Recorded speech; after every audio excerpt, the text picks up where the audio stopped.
Good morning, everybody. Just waiting for our button to pop up here to share into the group so everybody can join us. There we go. Oh, it's gonna make us sideways again, I bet. Oh. But why? It didn't do that before. I know, it's like a new Facebook thing. Okay, I think I got us all. Yeah, because Joe and I. Yep. That's Let weird. me Because see. Joe and I were fine this Saturday. Well, we might just be sideways on our side. That's happened before. So let me refresh here and see. Sorry, everybody. Oh, every week we always have something. Maybe it's just our signature. the wonky girls. They can't ever get Facebook figured out.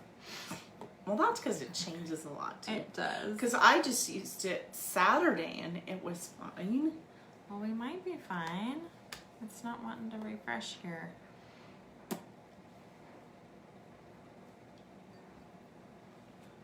Maybe. We got two lovely friends on. Hello. Thanks for Good being morning. patient. Are we sideways? Yeah. Can you tell us? Because we're sideways on our end. But I can't tell. Nope. Nope, we're not We're good. sideways. Yay. All right. Sweet. It's just on our end. All right.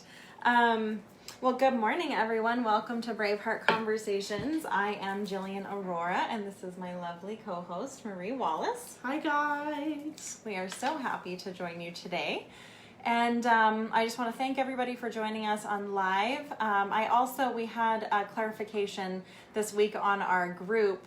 We haven't had any podcasts posted for a while on iTunes and Podbean and Spotify. And I just want to let you know we are aware. I went through some major staffing changes over the last couple of months. And so we are actively working on getting those uploaded. So just so you know, bear with us. They're coming.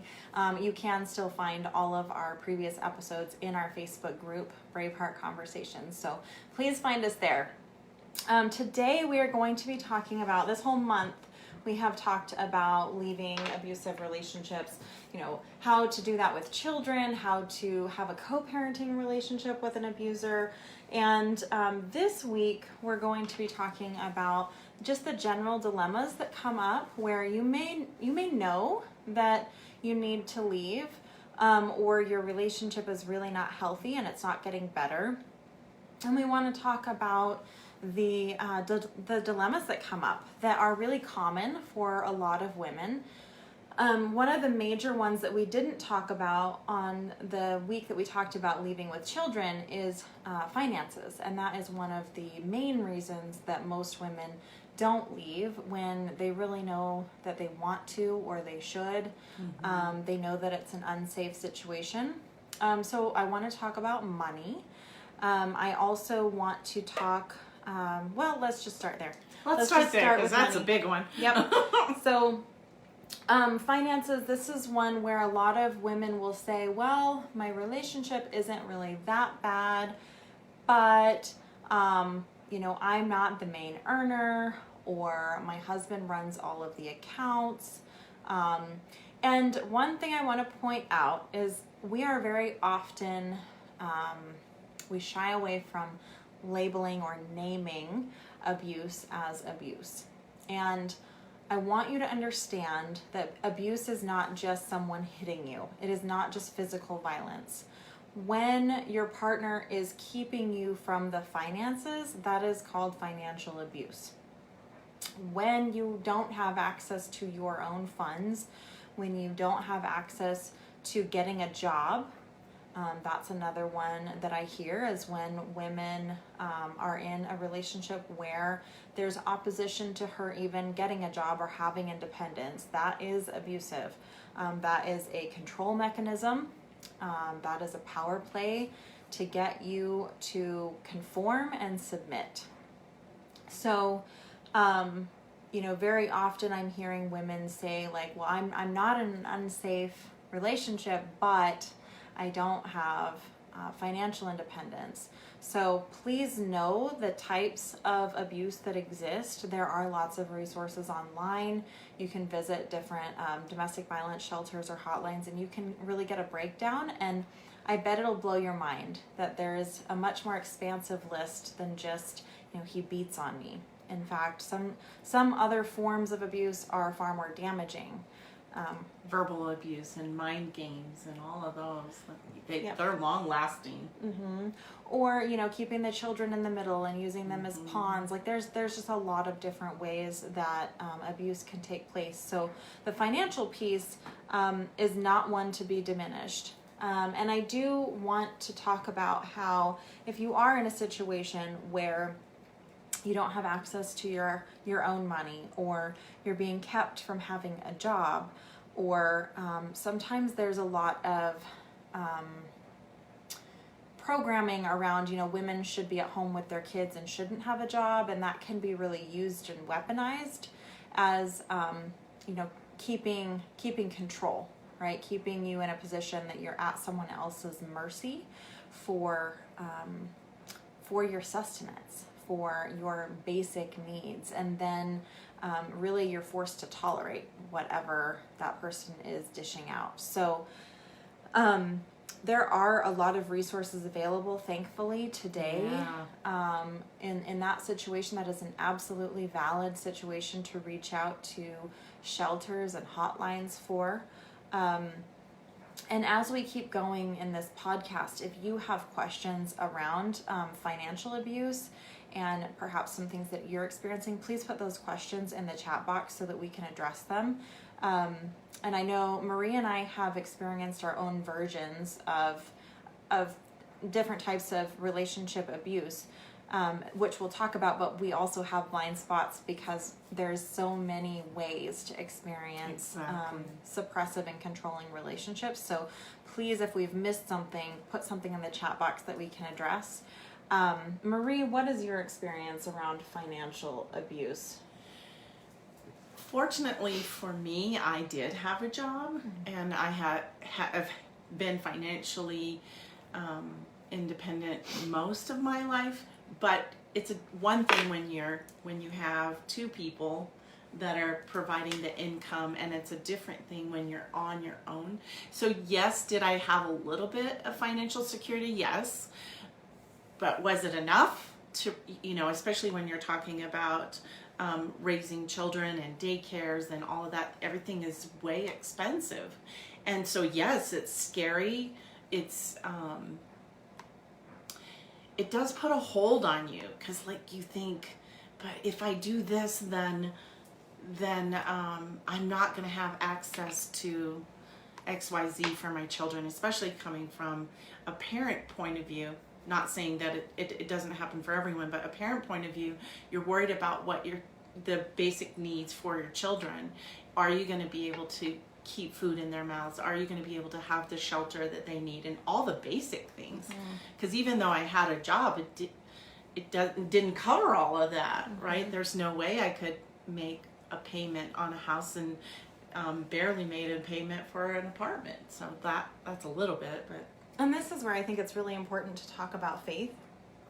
You know, I didn't even have children, and that was still a massive fear for me. I did have a job. I had a degree. I had some savings. But it still was one of my primary fears. It was one of the hardest things, and it was something that was exploited. And this is something to watch for also. You know, you can't leave. You need my money to without me. You can't make it without me. You can't have, you know, the lifestyle you want. You know, you live in a beautiful house. Where do you think you'll live if you leave me? You get to travel now. You'll never get to travel. You'll always struggle. You'll always slave away for money. These were the things that were in my experience. You know, and it can be much worse than that, especially if there's children involved. That's a whole other realm of exploitation, you know. Why would you want to leave? You know, our children deserve the best life, and, you know, you're going to destroy that for them. I can only imagine the things that would be said in that context. They're going to grow up in a broken home, and it'll be your fault. All of those things are exploited. How can you look at yourself in the mirror and make these choices, break up a family? Yeah, those are lots of mental abuse. And yeah, that you're going to bring them to a home because, of course, you're going to have to take a lower cost home, which will put you in a different kind of situation, and it'll be, it will be harder, and it is scary, but that is faith. It's faith that the universe has your back, that you are strong enough to maybe even get a better job, or that you'll have the support that you need. And sometimes you have to get over pride.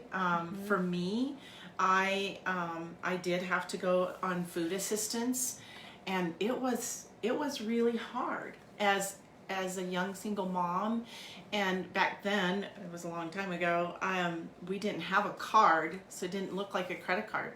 It was very obvious that you needed assistance, and there was a big stigma around having assistance. And there's nothing wrong with getting help.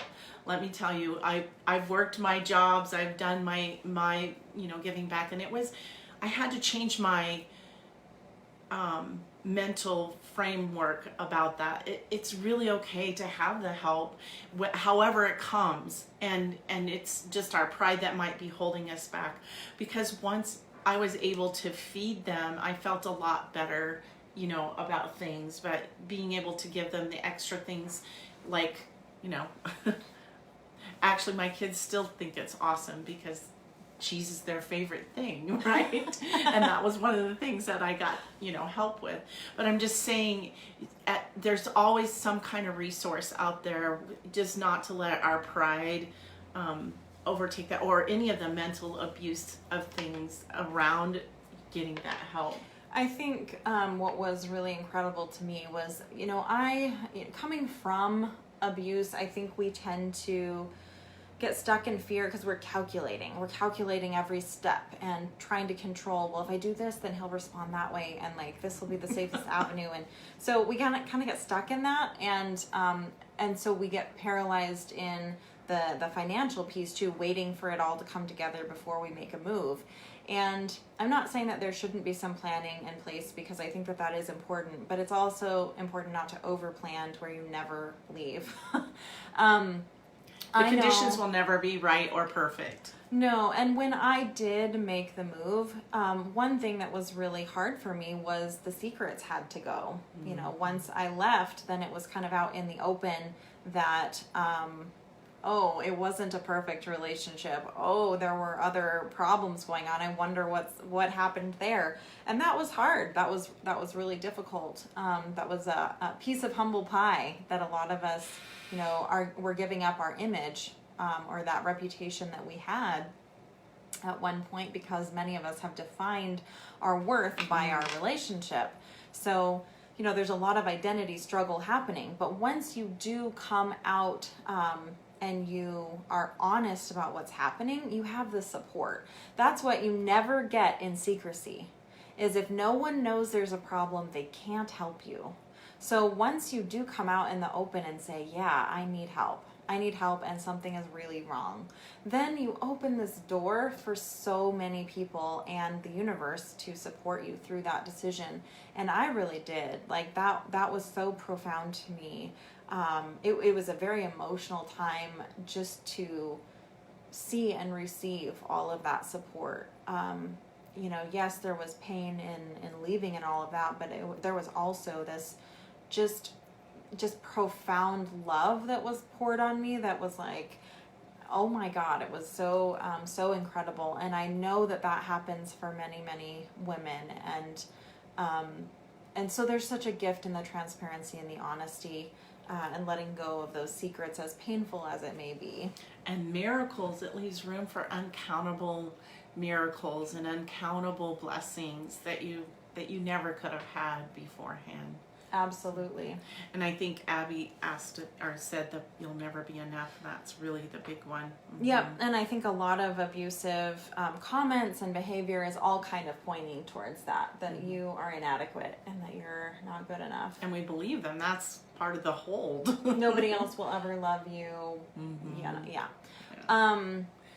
Okay, so I want to talk about, outside of financial abuse, some of the things that we can do to protect ourselves leaving relationships that are really unpredictable and can be a bit crazy to leave. And I'm not going to pull any punches. It is the most dangerous time in your relationship to be leaving a relationship The first year is Your fear is valid. your fear is valid. It's not unfounded, and that can be a really great or positive, or really great or negative thing to say or to know, is that you are actually most at risk for losing your life or being victimized during that first year. Specifically, the first 6 months are the most intense. So knowing that, I think that we should realistically look at how to protect ourselves. And, so as Marie and I were talking before going live, we were talking about some things that we can use today, like recording. We can protect ourselves in some ways. And in some relationships that would be more detrimental than not. It really depends on what relationship you're in, and your intuition knows best about your situation more than Marie or myself could ever say. You might be in a relationship with a really tech savvy person where that might actually put you in more danger. But like in my situation, I was with a partner that was really kind of oblivious to technology and my smartphone. And so I would sometimes record all night, because that would be when things would be most unpredictable, and he was drinking very heavily. And so I would go to bed, and I would just keep the recorder on all night in case something happened. That was usually when a lot of the verbal abuse would happen. And I've heard many examples from women where that has helped them in court cases, especially in situations like, for myself, I was dealing with someone who was a detective, and so he was constantly telling me the friends that he had, the powerful friends he had, and the connections, and how unbelievable I would be. And so sometimes being able to catch the things that he was saying on audio was really empowering to me, because it was like proof, no, this really is this person, and this is believable. And sometimes it's proof to yourself. Yes. I was a pencil and paper gal, because again, mine happened a long time ago. But doing that, you can see patterns. As you're documenting things, you're able to see patterns, because some of us need a little more convincing, right? If I'm ever in doubt, just start writing it down, and then you're going, oh, when he does this, I do this, and I'm really not crazy. This is truly happening, and it gives you a little more validation. So the documentation is super important, even and if on the leaving end, if you leave, the documentation's even more important.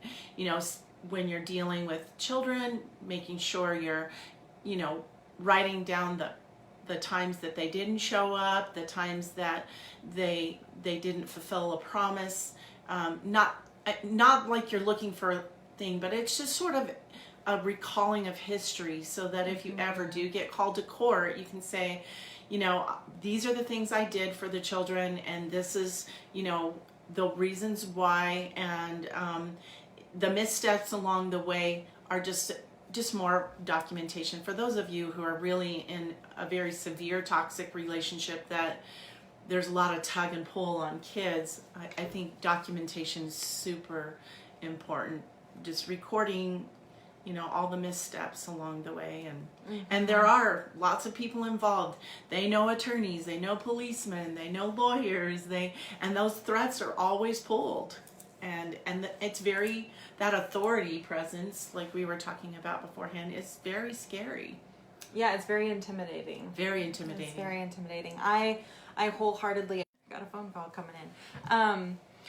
It was really important to look back at my journal and to see, even after I left, like, oh my gosh, that really happened, and it kind of feels surreal. And there were things that it took me a long time to even talk about or admit that had happened, because they did feel really surreal. I think as a coping skill, we dissociate. A lot of us dissociate.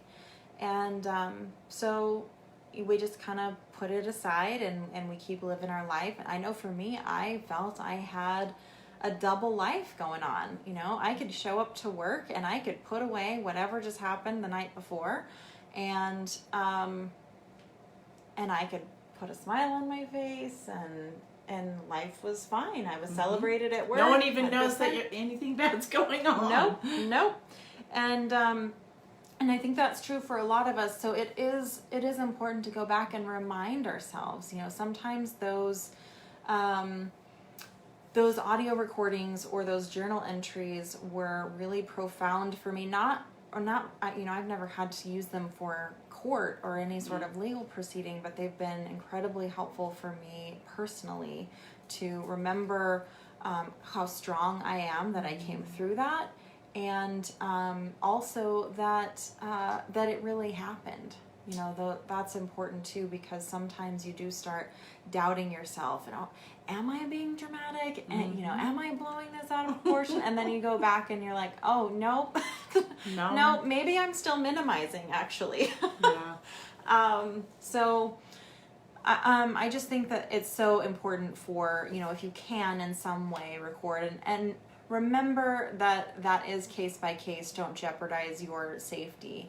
If you feel, you know, I remember there was one time I got caught recording, and it terrified me because the amount of anger and threats that came from that was profound. And I remember going to a coffee shop and backing up and backing up and backing up. Like I had a thumb drive and I had an external drive, and I just was so paranoid about having to delete that or him finding it. And but those are little things that we can keep that they're something that empowers us. So plus it's really cool to go back way later and go, look what I overcame. And Abby had said something about that. I overcame this. Yes. And yeah, I'm a badass. Yeah, it's really interesting to hear my own voice. Yeah, and it's almost... even hearing our own voice when we were weak, going, oh, I don't want to be in this place again where I let someone else overpower me, my thoughts, dictate how I live my life. Yep. Yeah, I just remember being very meek. Yep. And I do want to talk a little more about the different types of abuse. We talked about financial, and I want to talk about technology. That's a big thing these days, and I'm really grateful that I didn't really have to experience that. I did on some level because my former partner was a detective, and so I know he tracked me as far as he had me followed and maybe had I don't know if he ever put a tracker on me. I know he did with other people, so it wouldn't surprise me. But some people are really familiar with like phone technology, and their phone gets hacked. Some women get hacked for years after their relationship has ended, and they can be followed because, you know, technology opens us up for that. So, you know, when you have a partner who is, you know, innocently wanting you know, certain apps to be on your phone that allows them to see where you are at all times, it's a big red flag. And some of these things do start out really innocent, and they make sense. You know, they're for your safety, or they're, you know, why do you have something to hide? There's all sorts of reasons why these things get set up, and then they become incredibly invasive and trapping and controlling as you go. So just be aware of some of those pieces and get help. Like if you think that your phone has been hacked, or you think that someone is using your technology against you, get help. Go to a shelter, go to someone who you trust that knows about technology and can really dig into your phone and remove whatever spyware or whatever has been implemented there. That is really scary stuff. Get a new phone number. I saw something recently that showed for those situations that there's some technology coming out to where they don't have to have your direct number, and they don't have to have your direct email. It's kind of like a third party software, which would be interesting to investigate, and that way you don't have to deal with that person directly. I don't know, it's worth looking into. I'm sure that there's a lot of creative ways now. Yeah, so. I know a book that I really love is The Gift of Fear by Gavin de Becker. Yeah. And one of the things that he talks about that I thought was really helpful is instead of changing your number over and over, which a lot of women do, and then, they find the new number and then you gotta, get another number, and it becomes really disruptive for your own life. One thing he said was keep the phone, keep the number, get another phone.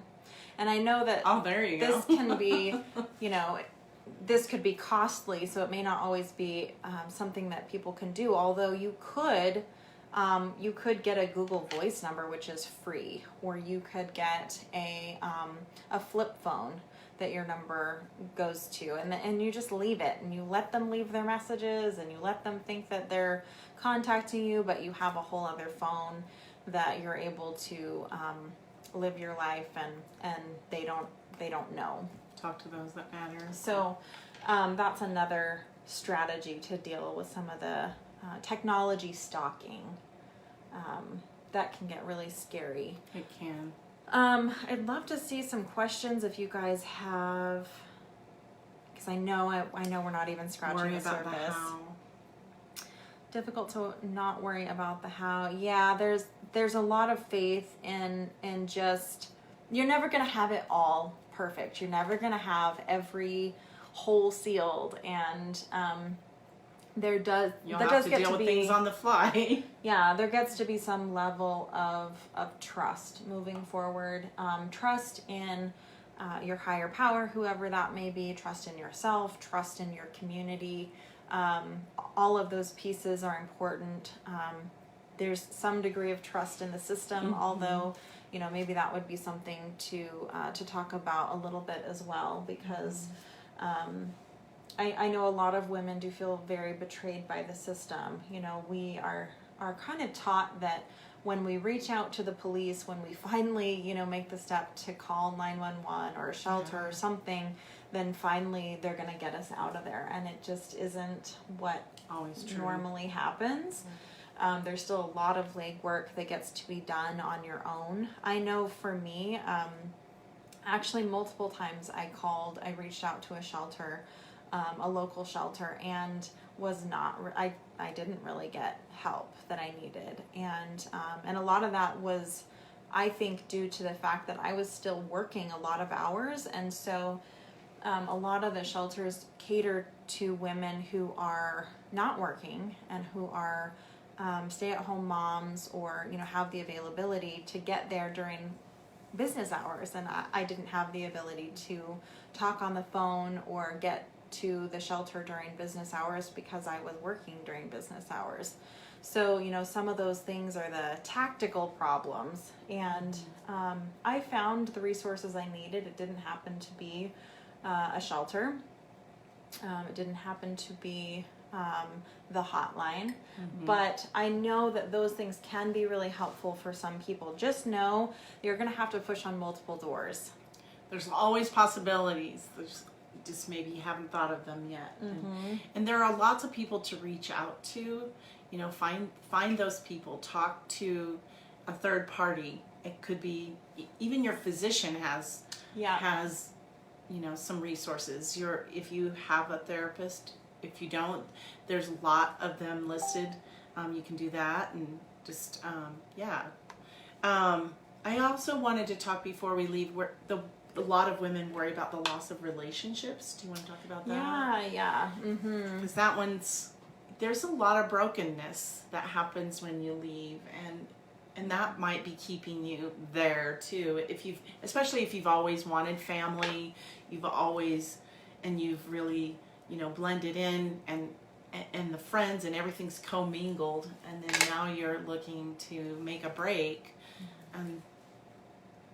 I think this is another reason why many of us go back and forth for so long and don't leave, is because we know, intuitively, we know that this is going to cause a domino effect. and we're going to not just be letting go of that relationship, person. we're going to be letting go of a lot. And one of the tragic things that happens in the way that we have been conditioned as a culture is when one person comes out with the truth about abuse that has been going on, and they take that really courageous, brave step, because that's hard to do. When they finally do that, they are met with family who says, no, like, you're being dramatic. That didn't really happen. I can't really see them being that way. You guys just need to work out your conflict, and figure it out. All marriages have problems. Like, there's a lot of downplaying and minimizing that happens, and often you end up more ostracized by your family and loved ones. It really shows people's true colors in a way that is really hard to accept. And there's a lot of grief in coming to terms with the truth. And so just know that a lot of us are with you when that happens. A lot of us have had those experiences. And like we said before, you are going to get help from the most unlikely places, right? So that you might be letting go of a lot of the people in your circle as it is, because they're all going to get a very rude awakening, right? They may be friends with both you and your abusive partner, and they may not be willing to let go of their own reality that they've created of that person. And, like we've discussed many, many, many times, the abusive partner is not a bad person. No. They're not a demon. They're not a monster. They have good qualities and abusive qualities. And they can be really happy, joyful people and have a dark side. And so some people don't want to accept the truth that the person that they love and they know this one side of them has this other side. So be prepared for that. And there is some loneliness that comes, but as I've, shout from the rooftops like forever, and I will continue to say this, as we let go of the relationships that are not in alignment with our standards and self-respect, we also create space for the relationships that do. And so often we are keeping relationships that are blocking us from having the relationships that we really want.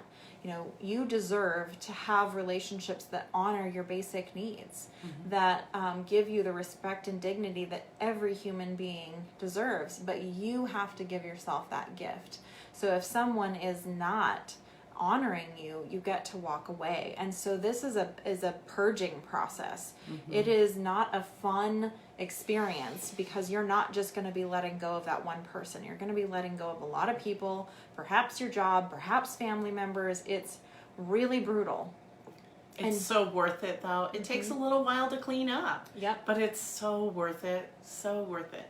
The other part I wanted to address just real quickly, because I know it's coming closer to the end, is that what Jillian said is that they're not bad people. And sometimes each relationship teaches us something new. We both entered into this relationship and we both got something from it and are learning from it. And now that leveling up is an important part of the process.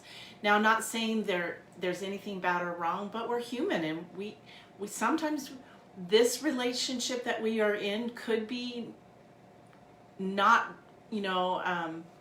ideal for either one, right? And yet that partner that may be toxic with me may go out and be with someone else and have a different experience.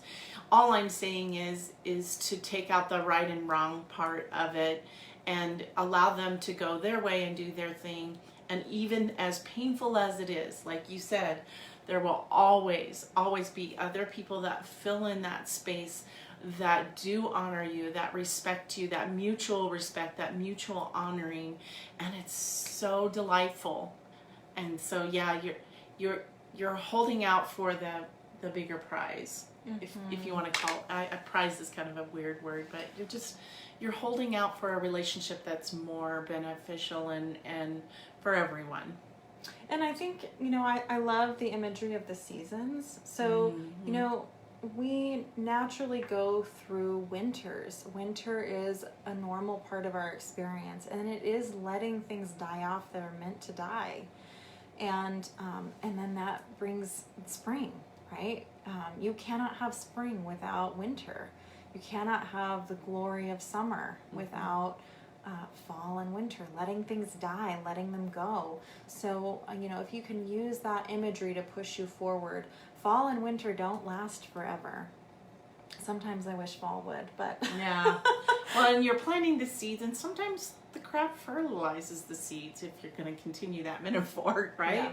It's that all that is not to no avail, because I know a lot of people think, I've had this history and I can't let go of that. But it's never, your time with that other person's never wasted. No. And I want to just encourage you that every relationship teaches us something, Yeah. About ourselves. And so, yeah, sometimes going through the crap fertilizes those seeds for the new one. Absolutely. Well, yeah, and when we're going into fall and winter, does that mean we regret, well, now, summer was wasted because we're going into winter? No, it just means you went through a season, and now that season has ended. So, let me make sure we're addressing. So I saw a big one, yeah. Abby says, what about social media? I feel like that may be unsafe. For sure, I think this ties into that whole tech issue, is if, you feel like you're being stalked through social media, it can certainly be weaponized against you. So be aware of that, and if you feel that that is being used to target you, then, that might be something that you take a break from. You may have an alias. You may Get police involved if it gets too rough. Document. One thing that is nice about technology and, emails and phones and Facebook is that you can screenshot, you can document, and that can be helpful. So use it where it can be an asset, and limit it where it could be a liability.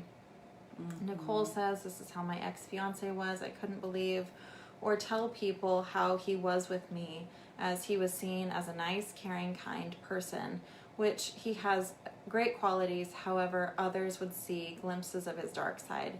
It's just hard to leave that person when you know you love them, but they aren't good for you. I've seen this now that I'm out, and as time goes on, I miss him less. Yeah, and I think that is such a key point. There's grief. There is grief in leaving toxic relationships, and a lot of people don't want to admit that. We like to think that an abusive person is this scary, horrible monster that nobody loves, and why would you ever miss him? And that is so far from the truth.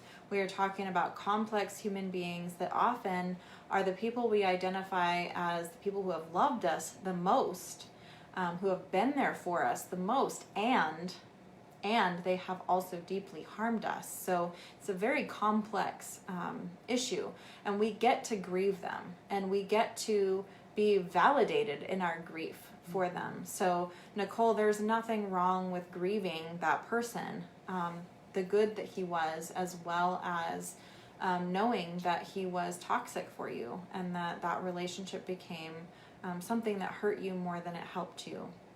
And remember, the purpose of a relationship is to enhance and nourish both people, not the other way around. And sometimes we mix that up, and we start to believe that the relationship is the priority, and that we must sacrifice ourselves for the relationship.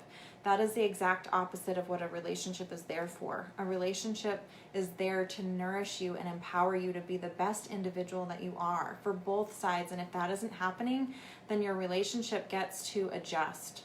Your relationship gets to change so that you are the most empowered version of yourself, because you're on this planet to do some amazing shit. And if your relationship is holding you back from that, then that gets to be challenged. So that's what I have to say about that. Exactly. Well, and the same for them. They get to be the best empowered version of themselves. Yes. The relationship is part of the triangle. I'm an individual, you're an individual. The relationship is something we work on that's outside of who we are, right? Like, this comes first. It has to always come first, so that I'm honoring of myself as You well. cannot have a healthy relationship with an unhealthy person or persons in it. Exactly. If any of us are. No. All right, I'm sure we have gone over time here. I apologize for that, but it's been a really, really It was juicy wonderful. conversation. And I know we packed a lot of information. There's a lot to share about leaving a toxic relationship. If you have any specific questions that you would like to share with us, please feel free to reach out and let us know if you have any specific dilemmas that you'd like to talk about or you'd like us to address further. You can reach me at defytheaverage@gmail.com or Marie. Marie at mariesgold.com. And you can always find us on our Facebook page or Facebook group, Braveheart Conversations. Follow us there. You can find any of our past episodes. You can start discussions there. We would be happy to engage with you. And as usual, we have a live every Thursday morning. You can join us. I forgot to even I pull know, I was up. wondering what was next. Yeah, let me pull this up for you because I do realize this is important, and you can find our future topics listed on our Facebook group. But let me pull up next week's topic. I think we're on episode 72, Yes. which is incredible. All right, here we go. 72 is honest relationship assessment. That's going to be good. Yeah, this will be really good. And hard. You have to be honest and authentic with yourself and your partner. Yeah. So that is going to be a juicy discussion. So if that sounds up your alley, then join us next week. With that, I hope you all have a fantastic week. Remember that we love you all, and our heart goes out to each and every single one of you. Bye-bye, guys. We love ya.